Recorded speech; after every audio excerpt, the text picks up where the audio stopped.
Parliament ఎన్నికల నేపథ్యంలో నిజామాబాద్ జిల్లాలో కట్టుదిట్టమైన భద్రతా ఏర్పాట్లను చేశామని నిజామాబాద్ పోలీస్ కమిషనర్ కల్మేశ్వర్ అన్నారు. 3000 మంది పోలీసులతో జిల్లాలో భద్రత నిర్వహిస్తున్నామని అన్నారు. సమస్యాత్మక పోలింగ్ కేంద్రాలలో ప్రత్యేక బలగాలు ఏర్పాటు చేస్తున్నామని తెలిపారు.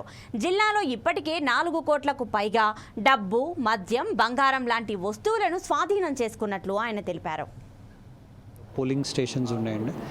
ఈ పోలింగ్ స్టేషన్స్లో ఇంతకుముందు ఎక్కడెక్కడ ఇష్యూస్ జరిగినాయి, లా అండ్ ఆర్డర్ ప్రాబ్లమ్స్ అయినాయి, కమ్యూనల్ ఇన్సిడెంట్స్ అయినాయి, అవే కాకుండా పోలింగ్ స్టేషన్స్లో కూడా ఇష్యూస్ జరిగినాయి.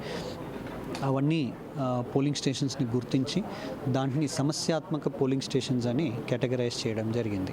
సో డిస్ట్రిక్ట్లో మొత్తం మేము 3000 సిబ్బంది, పోలీస్ సిబ్బందిని డిప్లాయ్ చేస్తున్నాము. ఈ 3000 పోలీస్ సిబ్బందిలో 800 సిబ్బందిలో వీళ్ళు కేంద్ర బలగాలు మరియు స్టేట్ ఆర్మ్డ్ పోలీస్ సిబ్బంది ఉన్నారు.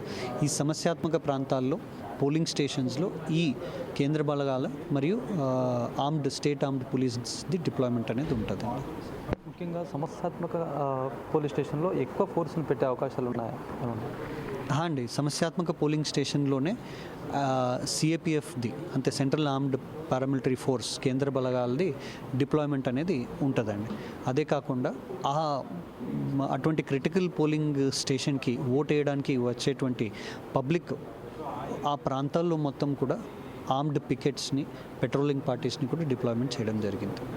ఈ ఎన్నికలకు సంబంధించి నగదు రూపాన కానివ్వండి, పార్టికల్స్ రూపాన కానివ్వండి, మద్యం రూపాన అనేక ఇప్పటికే సీజ్ చేస్తారు. అది మొత్తం ఎంతవరకు చేశారు?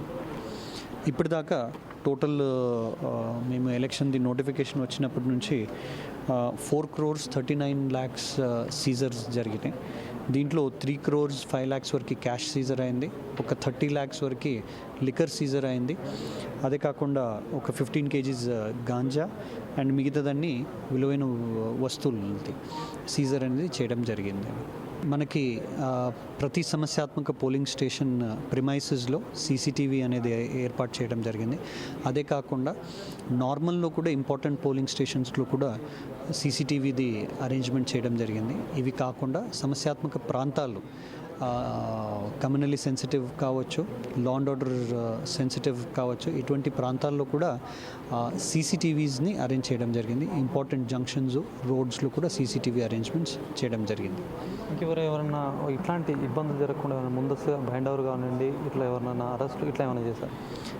ఇప్పటిదాకా ఒక 5,000 మందిని బైండ్ ఓవర్ అనేది చేయడం జరిగింది మొత్తం పార్లమెంటరీ కాన్స్టిట్యున్సీ పరిధిలో.